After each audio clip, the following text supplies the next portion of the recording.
Now let us discuss how the different blastoderms, that means the epiblast or hypoblast and the trophoblast, that how they develop the different extraembryonic germ layers, which is started since after the implantation of the blastocyst. So after the implantation of the blastocyst, what is the structure of the blastocyst?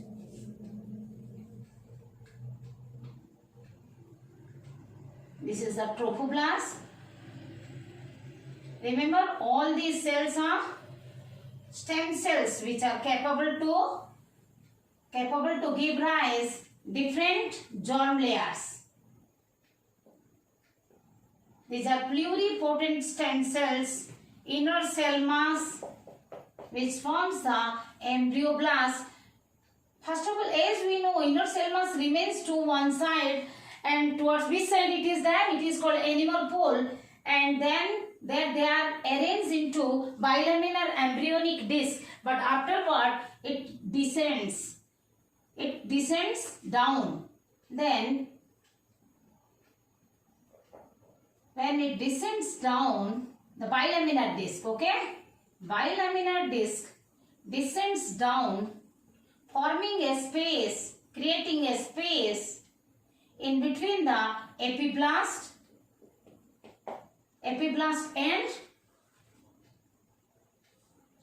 and trophoblast. Here then, trophoblast cells, they give rise amniogenic cells.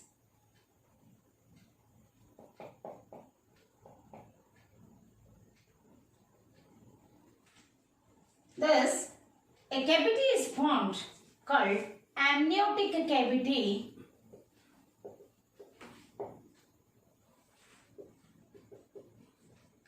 where the amniogenic or amnioblast makes the amnioblast or amniogenic. These are green cells. Amniogenic means it is going to form the, genesis means formation, amnion. It is going to form the amniogenic cells of amnioblast.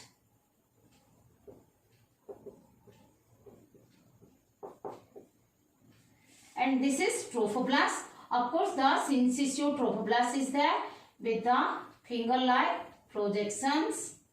Syncytial trophoblast is also here. This is cytotrophoblast. This is cytotrophoblast, and this is syncytiotrophoblast. And other side, the hypoblast, they proliferate and differentiate. The hypoblast consists of cuboidal cells. The cuboidal cells, they proliferate, means undergoes repeat cell division, proliferate and differentiates into squamous epithelial cells, forming the primitive endoderm, which enters into the blastocyst, completely covers the blastocyst, forming the yolk sac. This is primary yolk sac, okay? This is primary. Like this we can represent the primary yolk sac. Then what happens? The transition you see. How it is transformed here. The amniogenic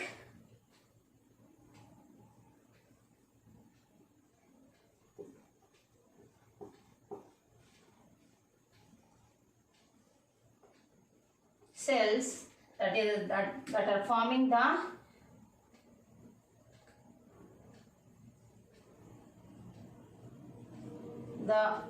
amniotic cavity, outer to the amniotic cavity and the yolk sac, amniotic cavity and the outer to the yolk sac, the space is formed the space is formed outer to the amniotic cavity, and this is how the trophoblast moves out and thus creating a space outer to the yolk sac, and this is yolk sac. This is ready. Primary yolk sac. This is amniotic cavity. These are amniogenic cells or amnio.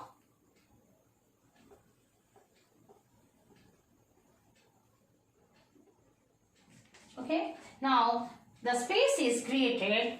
This is the extraembryonic xylem.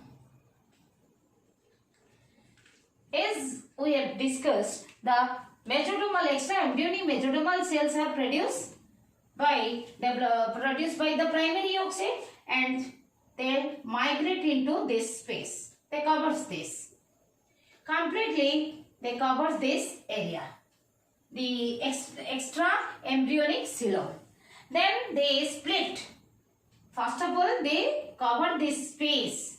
The extraembryonic mesodermal cells produced by the primary yolk sac are migrating into developed and differentiated and covering the space extraembryonic xylem. Then they split to make the proper chorionic cavity. What happens? They make the lining of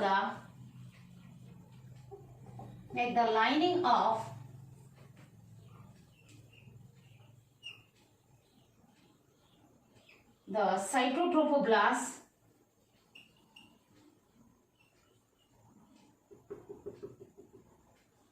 okay. Then also covers I am showing you the line for mesoderm, red line for mesoderm. Okay, and this is how it, and here the posterior part of the yolk sac is enfolded into the embryo and forms that got is formed from here. Primitive got. What is formed? Primitive got. That is the precursor of alimentary canal is formed from the posterior part of the primary yolk sac. Then from the rest of the yolk sac, the caudal outpouching occurs to form the allantois. Then rest is the definitive yolk sac, secondary yolk sac or definitive yolk sac. This is how the 4 extraembryonic membranes are found. Here, when the yolk sac and allantois is formed, the mesoderm also covers these 2 extraembryonic membrane. And here a mesodermal stalk is formed which connects the embryo with the chorion, and which as chorion participates in the formation of the placenta. Placenta is formed by the fetal contribution of the chorion is the fetal contribution for placenta. This is how, and placenta is the firm connection between the embryo and the mother's endometrium. Thus, it connects the embryo with the uterine wall through the chorion.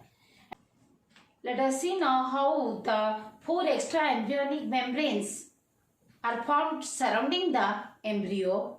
That is just after the implantation, that is 8 days after fertilization.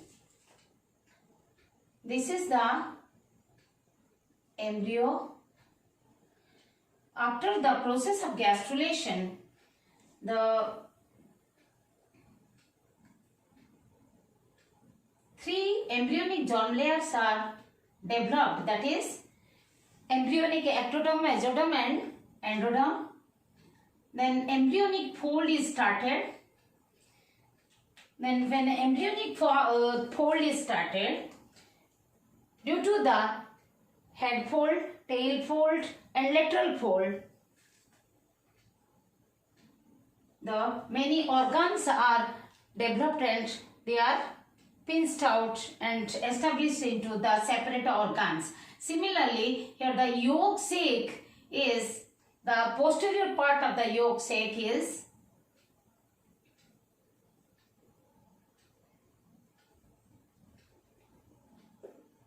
folded into the embryo, and then caudal outpouching occurs. Caudal outpouching to develop the allantois. Then the rest part gives rise the yolk sac, and the amnion completely covers the embryo.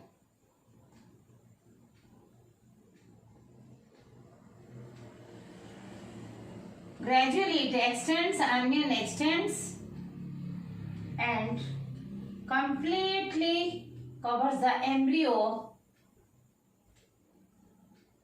making an umbrella-like structure. And this forms the amniotic cavity, which is filled with amniotic fluid, which also contains some fetal cells. Fetal cells are present, fetal epithelial cells are present, and chorion is present completely surrounding the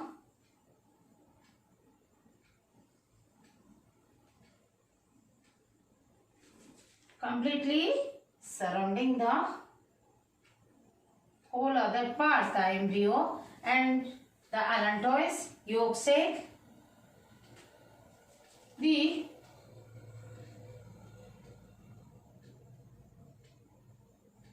chorion, the trophoblast that develops the cytotrophoblast, in situ trophoblast and the chorionic villi, as we have discussed. These are the finger-like projections developed from in situ trophoblast.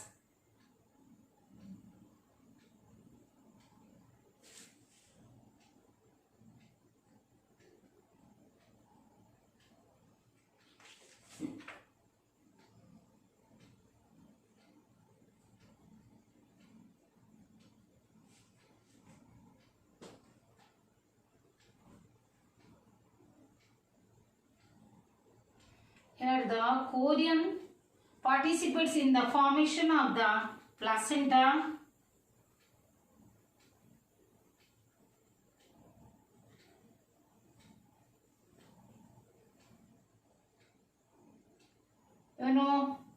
Towards the attachment of the embryo with the endometrium of the uterus, it produces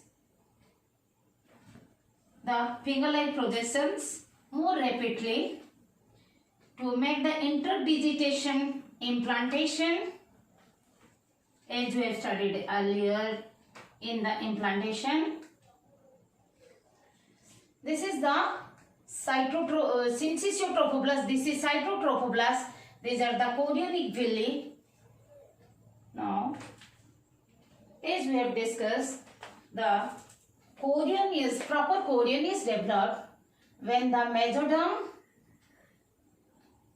makes the lining of this chorion,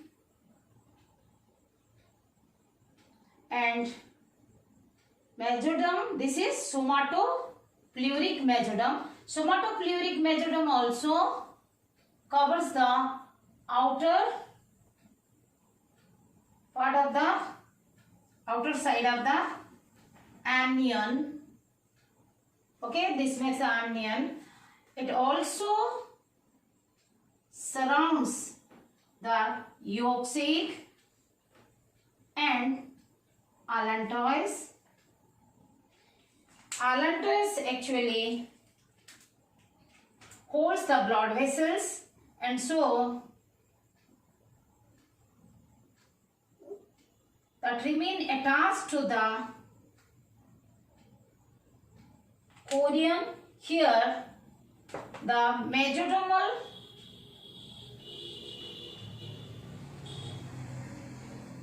layer of the chorion allantois means the somatopleuric mesoderm and splanchnopluric mesoderm, they fuse here.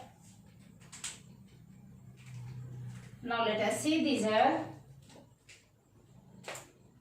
Let us label the different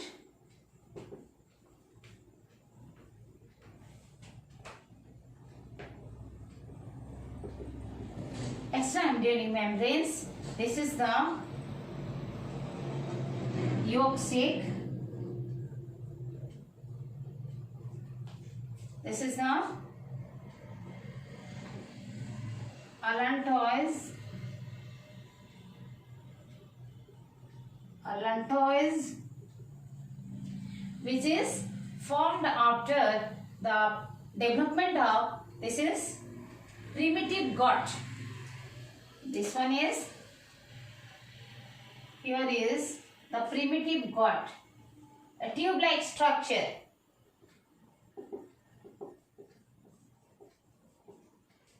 This is the precursor of alimentary canal. Then by the caudal outpouching from the yolk sac, the allantois is formed. Then the rest part of the yolk sac is gives rise the secondary yolk sac or the definitive yolk sac. This one is the space in between amnion and chorion is the extra embryonic coelom. This is also known as chorionic cavity. This is amniotic cavity.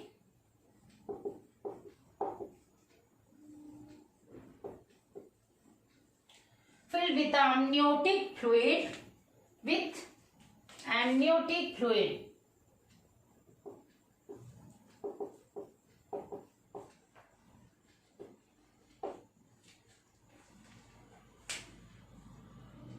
What happens afterward? After 8 weeks of development, gradually the yolk sac degenerates and forms a small tube-like structure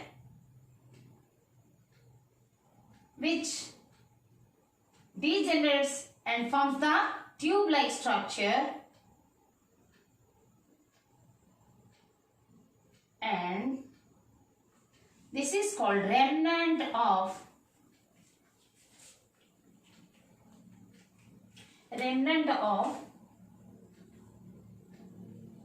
yolk sac. This is the remnant of yolk sac, and surrounded by the mesodermal stalk. Here the mesodermal tissue is here. It holds the yolk sac and allantois, and this is now remnant, means remaining remnant of yolk sac.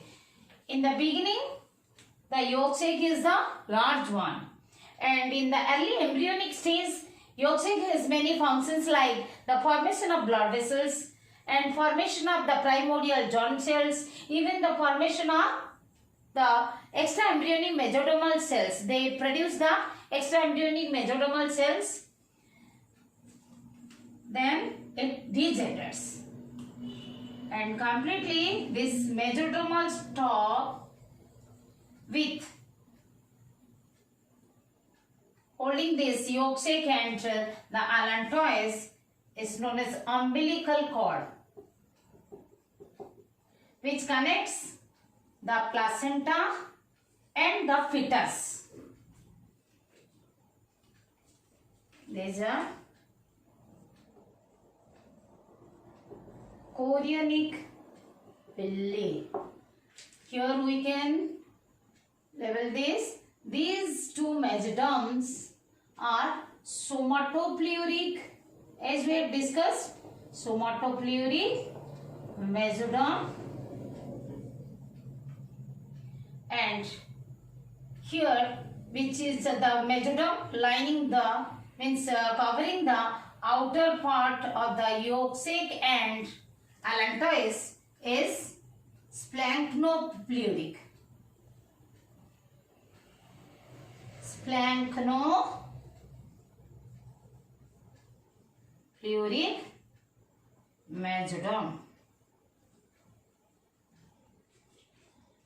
This is how the 4 extraembryonic membranes are formed.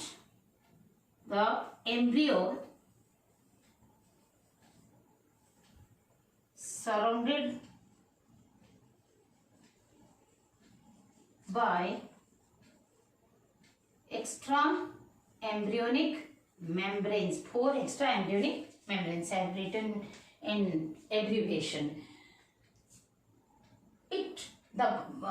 These extraembryonic membranes, they protect the embryo while its development within the mother's womb. Within the mother's womb means uterus.